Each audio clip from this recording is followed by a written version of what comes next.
commencer. Vas-y. Ah, bien. Bon.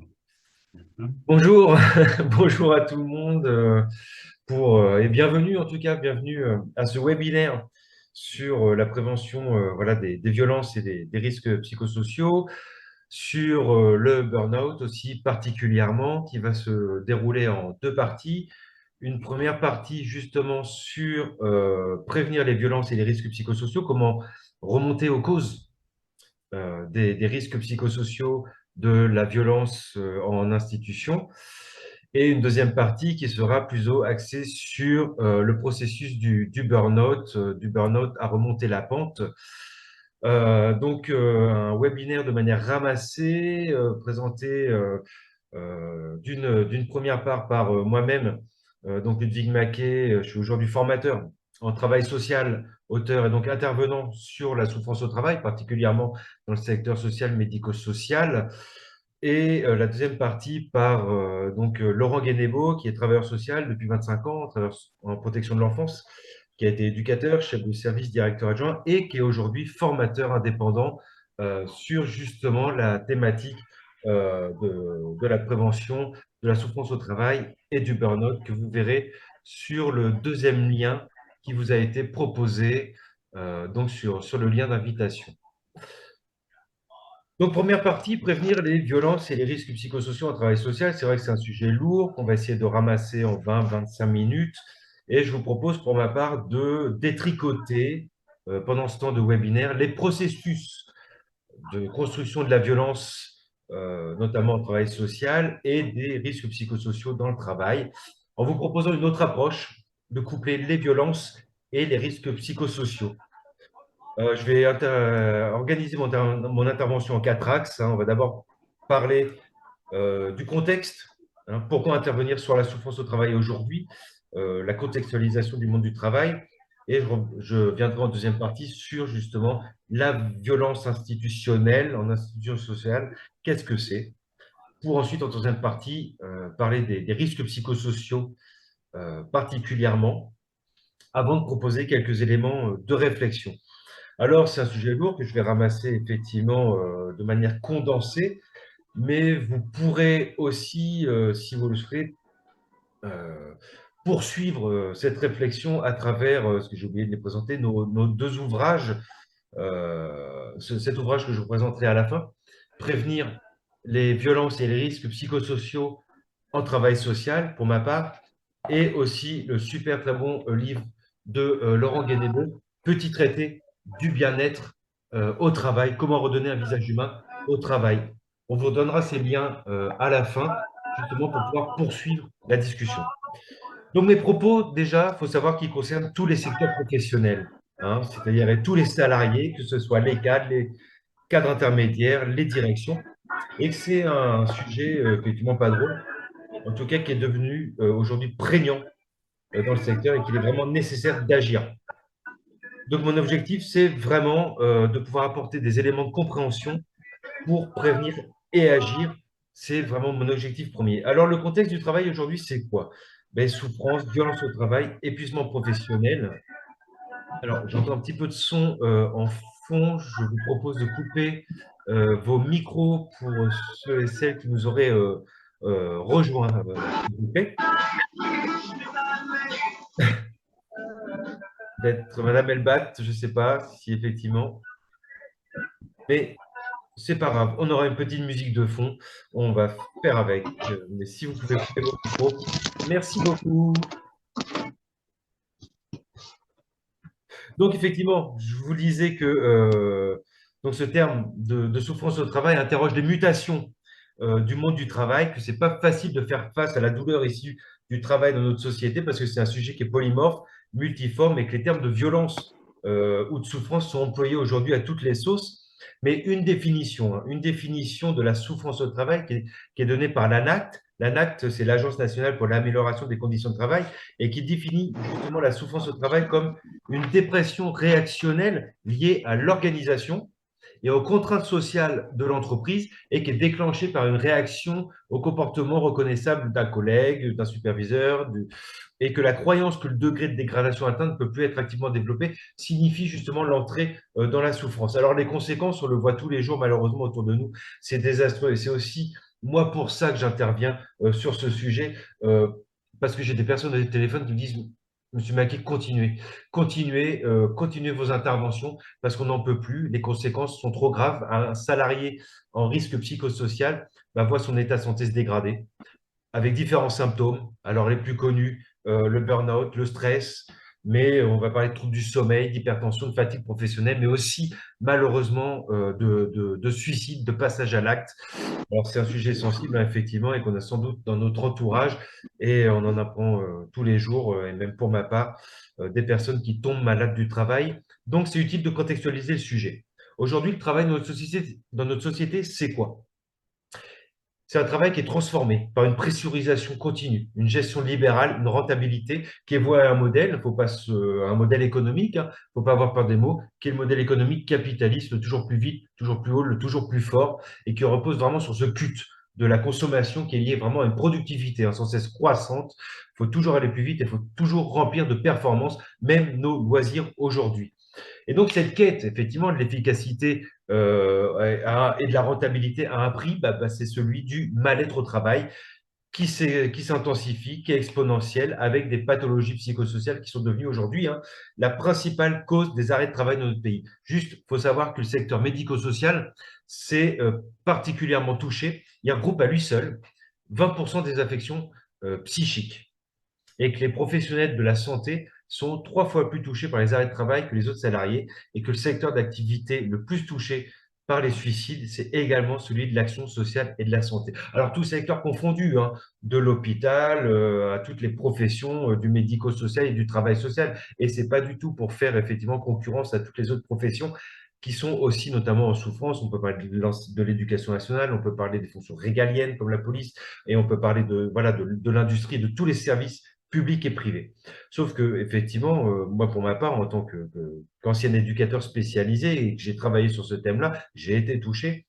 Et bien, effectivement, nous, agents de l'action sociale et de la santé, on est nombreux à être confrontés à ce qu'on appelle la violence institutionnelle, parce qu'on reçoit la détresse aussi des usagers. C'est d'autant plus nécessaire de pouvoir traiter le problème, de remonter aux causes justement des situations, des maltraitances professionnelles aussi, du burn-out, parce que ce sont des mots qui sont encore tabous, même si ce tabou se lève actuellement dans les institutions. Et encore une fois, ça concerne vraiment tous les niveaux de poste, du salarié au plus haut niveau de la hiérarchie. Je connais nombre de cadres intermédiaires, chefs de service, qui sont aujourd'hui en épuisement professionnel ou qui ont lâché le travail, en tout cas ceux qui sont tombés malades du travail. C'est pour ça que j'ai pu, moi, tout au long de mes années d'exercice, d'équipe, d'institutions, être confronté à ce qu'on appelle ces violences. Alors, des violences, qu'elles soient de la part du public, des salariés ou de l'institution elle-même, et qui agissent aussi à différents niveaux, au niveau du salarié, nous-mêmes, de l'équipe, de l'usager, de la personne qu'on accompagne, et puis des hiérarchies et de l'entreprise en général. C'est un fait aujourd'hui qu'on s'intéresse de plus en plus aux sources, aux causes de ces symptômes dans le domaine du travail social. Parmi ces causes, le burn-out, Laurent en parlera bien mieux que moi en deuxième partie particulièrement. Mais je vous propose donc d'associer les violences institutionnelles et les risques psychosociaux pour justement observer autrement et mieux comprendre les phénomènes qui sont inhérents. Alors, on a contextualisé là, dans cette première partie, très rapidement, le travail et le monde du travail aujourd'hui. La violence institutionnelle, qu'est-ce que c'est? Déjà, la violence, c'est un terme polysémique, on va le mettre à toutes les sauces, sauf qu'on n'est pas nombreux à pouvoir en parler. On va entendre parler de la violence des stades, on va entendre parler de la violence des jeunes, on va entendre parler de la violence des manifestations, des violences policières, mais personne ne définit la violence. La violence, moi j'ai retenu une définition parmi effectivement tous les psychologues, thérapeutes, anthropologues, chercheurs qui ont essayé de définir la violence. J'ai pris la définition d'Yves Michaud, qui est philosophe, et qui nous produit une synthèse des définitions et qui dit qu'il y a violence quand, dans une situation d'interaction, un ou plusieurs auteurs agissent de manière directe ou indirecte, de manière massée ou distribuée, en portant atteinte à un ou plusieurs autres et à des degrés variables, soit dans l'intégrité physique, soit dans l'intégrité morale ou dans les possessions, ou soit dans les participations symboliques et culturelles. Donc, on a déjà effectivement l'idée d'une force, d'une action violente en direction des personnes, de leur matériel et de leur symbolique. Alors, qu'est-ce qu'il en est, nous, dans les institutions, et même de manière générale, dans toute entreprise? Eh bien, on peut remarquer effectivement la violence du public. Moi, je vais parler de la violence du public comme première cause de la violence. Nous, pour ma part, dans le secteur du travail social, médico-social, c'est une violence qui est inhérente aux institutions, parce qu'on accueille des publics fragilisés, en rupture, carencés, en risque de produire de la violence. Et donc, il faut prendre en compte justement le contexte de la violence dans nos établissements sociaux pour pouvoir la réfléchir. La violence, forcément, elle provoque une réaction chez nous, une réaction singulière chez chacun, une espèce de résonance, hein, si on prend les termes de Monier et Caïm, un écho qui résonne en nous en fonction de notre histoire et de la personnalité individuelle de chacun. On réagit en tout cas tous d'une manière différente face aux situations de violence rencontrées. Mais en tout cas, qu'on soit débutant, qu'on soit aguerri, tous ces phénomènes de violence laissent des traces, hein, comme on dit, que l'on travaille dans le handicap, qu'on travaille en CHRS ou dans le milieu des addictions et des dépendances, en protection de l'enfance. La violence du public et des personnes qui sont en difficulté, qui est inhérente, laisse des traces. Elle est aussi, cette violence, vécue comme fondamentale. C'est-à-dire que cette violence, c'est Jean Bergeret, hein, qui analyse ça, qui est psychanalyste, qui dit qu'elle est fondamentale dans le sens où les personnes qu'on accueille réagissent dans le but d'une autopréservation d'elles-mêmes contre une peur d'être détruite. C'est vraiment quelque chose d'important à avoir en tête, et donc adoptent des comportements violents en direction des professionnels, en notre direction, et qu'il faut savoir que c'est pas moi qui suis attaqué, Ludwig Maquet, en tant que personne identifiée, mais bien ma fonction symbolique, ce que je vais représenter. Alors, violence du public d'une part, mais violence de l'institution par nous-mêmes, par les représentants institutionnels, ces dirigeants, sur justement les personnes qu'on accompagne, sur l'usager, parce que bah, des fois, pour le bien de l'usager, toutes les justifications données sont multiples, et puis ces violences peuvent être le fait de nous, adultes, à cause des difficultés de communication en équipe, des difficultés, des relations conflictuelles entre adultes, entre professionnels, et que cette violence, elle peut aussi être vécue comme pouvoir et domination. Là, je renverrai effectivement à Bourdieu sur quelle domination l'on peut avoir si on ne s'en méfie pas sur les personnes que l'on accompagne. La violence, elle est aussi, en troisième cause, violente en tant que système d'organisation du travail. Vous le verrez, l'organisation du travail, elle est pointée comme étant vraiment l'une des causes majeures de la souffrance au travail. Parce que, je le disais, elle devient, cette violence, un système organisé causé par la mutation du travail, ces transformations.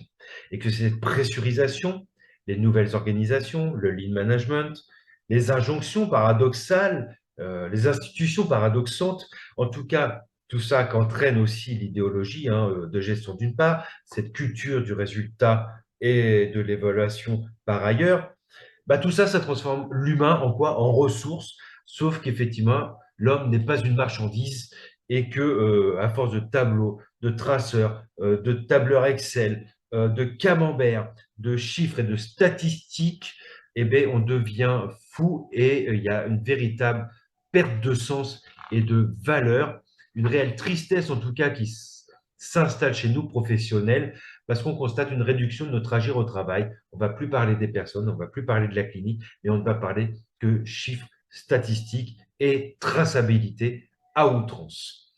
Je reviendrai sur la perte de sens et de valeur quand je parlerai des RPS dans la troisième partie. Et la violence, quatrième cause, s'il en est une, s'il en est un classement en tout cas, c'est l'absence de moyens et d'outils matériels. Ça aussi, c'est une violence quand on est confronté à toujours faire plus à moyens constants, voire avec la réduction drastique des moyens que l'on a. Et d'ailleurs, le désengagement de l'État, hein, sur justement les moyens, on l'a vu sur les hôpitaux dans la crise de la Covid-19 récemment, qui a vraiment mis en exergue les difficultés liées au manque de moyens matériels, de reconnaissance, de salaire, hein, mutualisation, gestion, fusion, perfusion. Donc tout ça, ça favorise les passages à l'acte, hein, l'absence d'éducateurs, de référence, de travailleurs sociaux de référence, turnover d'équipe, glissement de tâches, attitude arbitraire et j'en passe.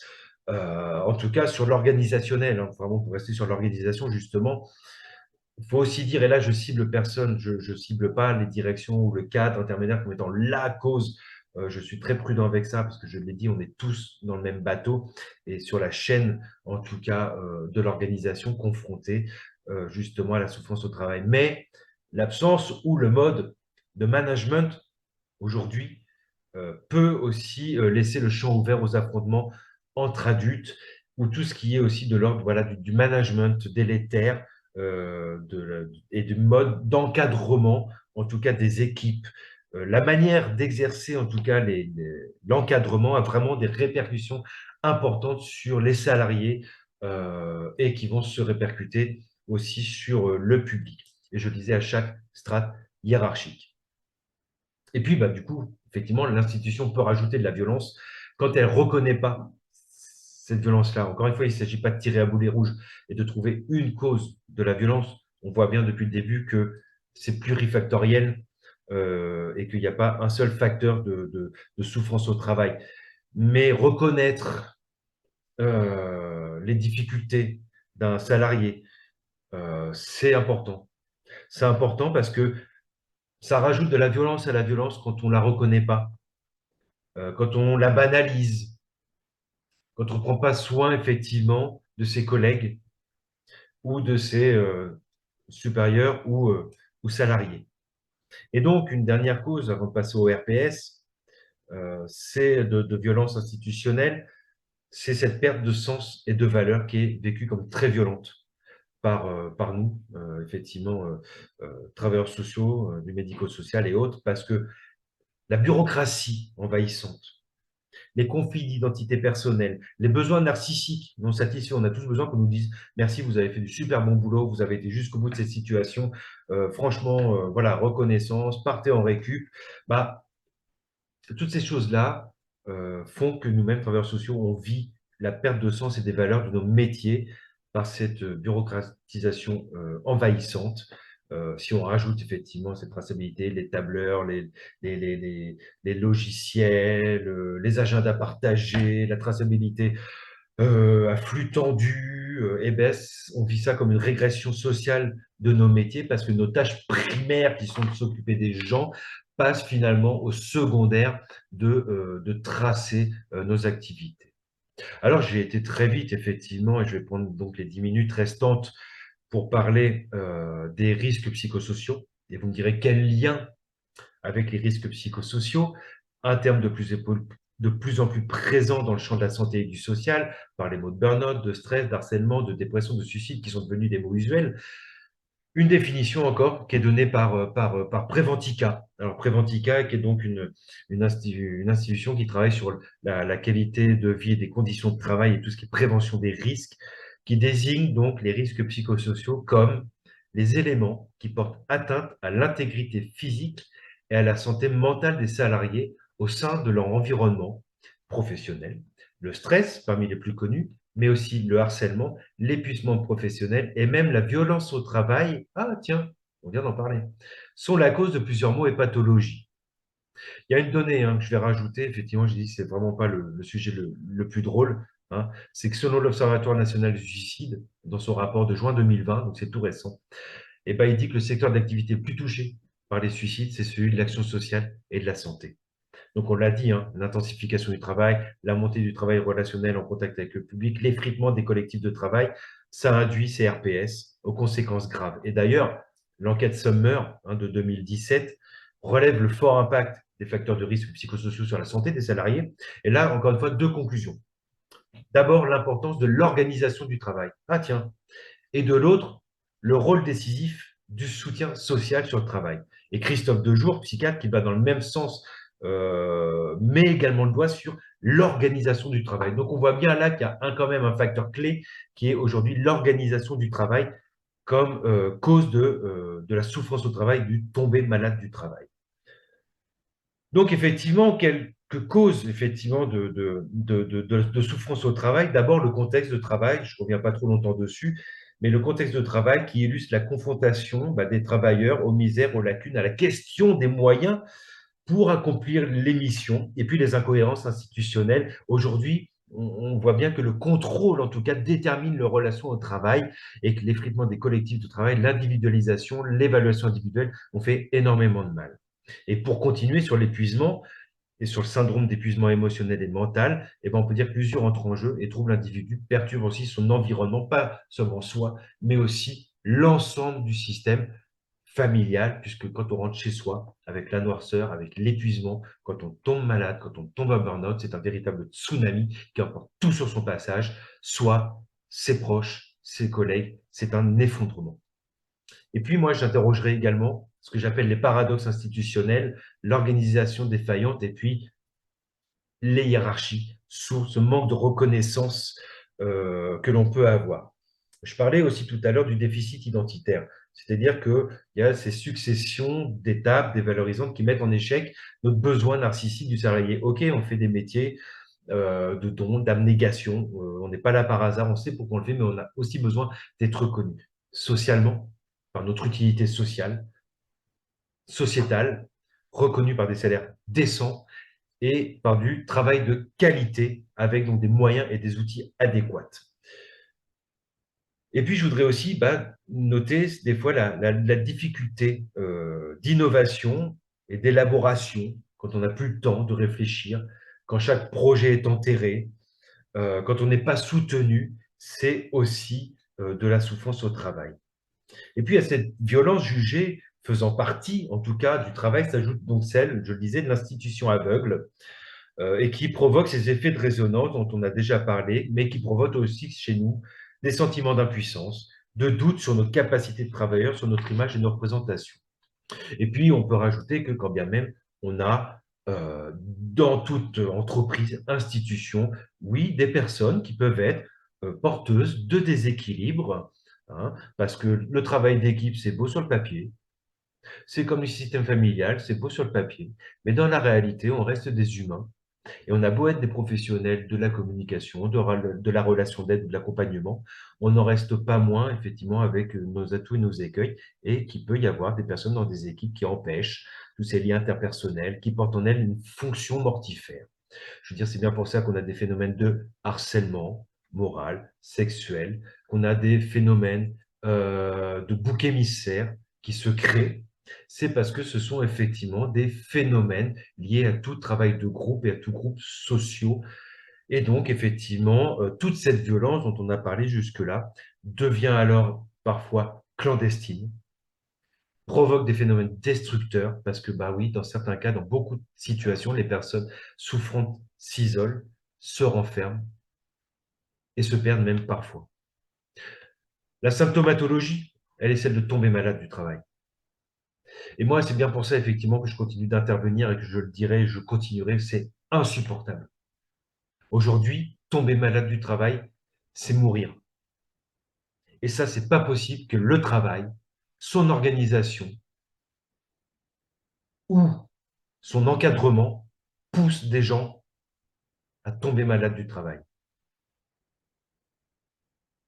Alors, tous ces apports-là de violence institutionnelle, de risques psychosociaux se recoupent, s'analysent, on voit que ça produit du sens et ça éclaire effectivement un peu davantage les liens qui s'établissent entre ce qu'on entend par violence en institution, en entreprise, et les risques psychosociaux au travail.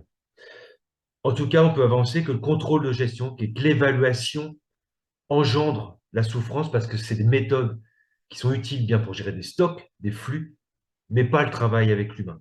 Non. Alors, vous me direz, qu'est-ce qu'on fait? Quelles sont quelques pistes de résolution qu'on pourrait très rapidement aborder? Déjà, sortir des pratiques dominantes, invasives, psychologisantes qui viseraient à pointer la responsabilité individuelle de l'individu. La fragilité. Elle est malade, c'est parce qu'elle est fragile quand même. Non, c'est un système. Donc, avoir un point de vue pluridisciplinaire sur la question, c'est important. Juridiquement aussi, c'est encadré. La loi Rebsamen de 2015 et l'accord national interprofessionnel de 2013 sur la qualité de vie au travail obligent les entreprises aujourd'hui à négocier un accord sur l'amélioration de la qualité de vie au travail. Alors attention, il ne s'agit pas de dire je mets des plans d'air, un baby, on fait une team building avec des pizzas à la clé. Alors là, je provoque, hein, et puis tout ira bien. Non, ça ne suffit pas. Il faut vraiment considérer le bien-être du personnel et notamment euh, réduire les risques psychosociaux et pas justement se dire on a fait un audit, on est en route, on est dans les clous, on est dans la loi. Donc, il faut vraiment conduire une politique de bien-être au travail au sein des organisations qui permet de réduire ces risques psychosociaux et d'agir aussi sur l'ambiance collective et sur la motivation au travail pour faire un travail de qualité. Ça, je vous renverrai à Yves Clos.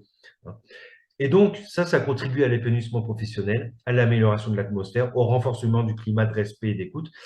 Et ça contribue aussi à prévenir les manifestations aiguës de stress, de violence ou d'épanouissement. Je veux dire, quand on comprendra que ça vaut mieux d'avoir une équipe fidélisée, qui est contente de venir au travail plutôt que de payer des arrêts maladie et d'être inefficace au travail, on aura fait un grand pas. De là à aller sur la semaine de 4 jours pour faciliter effectivement le bien-être, on en verra. Mais donc, 3 niveaux de prévention. Primaire, qui agit sur les causes des risques. Secondaire, qui est axé sur les processus de situation de travail, les stratégies d'adaptation. Ça va être toutes les formations en interne sur la gestion du stress, retrouver une écologie personnelle, etc. Et la prévention tertiaire, qui effectivement, malheureusement, qui consiste en des actions de réparation quand le mal a été avéré. Bon, c'est bien les actions de prévention primaire, hein, je vous le donne en mille, qui sont quand même les plus efficaces.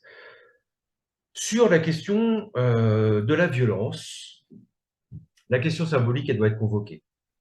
C'est facile à dire, mais on est une interface, on est le symbole sur lequel on s'attaque et que savoir que nous-mêmes, on n'est pas touché en tant que personne, mais par la fonction qu'on représente, c'est déjà mettre un petit peu de distance avec la question et nos émotions. Libérer la parole. Il faut libérer la parole des salariés, des professionnels pour qu'on parvienne à se détacher de tous ces enjeux affectifs. Et c'est pour ça que l'analyse des pratiques, la supervision, les groupes de parole, savoir où déposer notre souffrance, c'est effectivement précieux pour libérer les blocages et permettre justement l'expression des difficultés. C'est vraiment essentiel pour favoriser une synergie d'équipe. Et l'équipe, c'est un socle justement auquel se fier. C'est la théorie de la touffe d'herbe. Ensemble, on est toujours plus fort. Alors bien sûr, les moyens financiers, humains, en parallèle, forcément, elles doivent se développer. La question des salaires, la question des moyens, des outils, ça permet une structuration équilibrée et stratégique pour favoriser la créativité, l'ouverture des pratiques face à toutes les formes de violence. Et puis, ça permettre aussi de revenir à nos cœurs de métier. Je parlais de la protocolisation à outrance. Quand on a l'impression d'être plus derrière, effectivement, son PC ou sur les tâches subalternes plutôt que dans notre cœur de métier. Parce que si le social a un coût, en tout cas, c'est sûr, il n'a pas de prix. Alors, la formation, elle est nécessaire aussi. Elle doit être encouragée tout le temps en interne. Elle joue un rôle majeur dans l'identification, puis la gestion, en tout cas, de crise. Ça fait en tout cas clairement partie de notre outillage indispensable hein, pour redonner du sens au travail et de l'éthique. En tout cas, j'ai juste envie de dire, pour pouvoir conclure, que seul un regard systémique, pluridisciplinaire, complété par une forme d'accompagnement, autant individuel que collectif, peut amener du progrès dans le travail et puis dans son organisation. En tout cas, c'est l'action des instances aussi, du personnel, des syndicats, des collectifs de travail, d'amener des actions de prévention et d'information. Et que de manière collective, au sein d'associations de défense, dans le cadre du travail, c'est important de se saisir de cette problématique de la souffrance au travail. Hein. C'est primordial aujourd'hui de s'en occuper. Et c'est Marie Peset, aussi spécialiste de la souffrance au travail, qui dit encore sur son blog que surmonter sa peur commence par savoir quoi dire exactement et donc par les échanges sur le travail avec les collègues, le collectif et l'équipe. C'est connaître ses droits, car faute de les connaître, le salarié isolé est en souffrance. Et qu'au lieu d'un repli sur soi individualiste, défendons l'autre par principe. Alors, sujet lourd, effectivement, très ramassé, très condensé. Avant de passer la parole sur la deuxième partie, vous pourrez cliquer sur effectivement le deuxième lien qu'on vous a envoyé. Je conclurai juste rapidement en disant que, au final, je pense que si on peut démontrer qu'il y a bien un lien entre la notion de violence au sens large, la violence en institution, institutionnelle, et les risques psychosociaux, c'est qu'on peut privilégier vraiment une approche pluridisciplinaire et un regard collectif qui doivent être privilégiés dans le traitement des risques psychosociaux. Comme je l'ai évoqué tout au long voilà, de ce petit webinaire, l'idéologie de gestion aujourd'hui envahit tous les espaces, y compris celui du travail social. Et c'est pour ça qu'on doit, en tout cas dans le cadre de notre travail, défaire, détricoter les causes de la souffrance pour mieux les comprendre, les appréhender, pour s'en protéger et pour agir dessus. Merci beaucoup, en tout cas, pour cette première partie. Je vous donne, on va faire comme sur Roland-Garros, en fait. On va basculer sur la 3 et je vous donne rendez-vous tout de suite avec Laurent Guénéveau pour la deuxième partie. À tout de suite.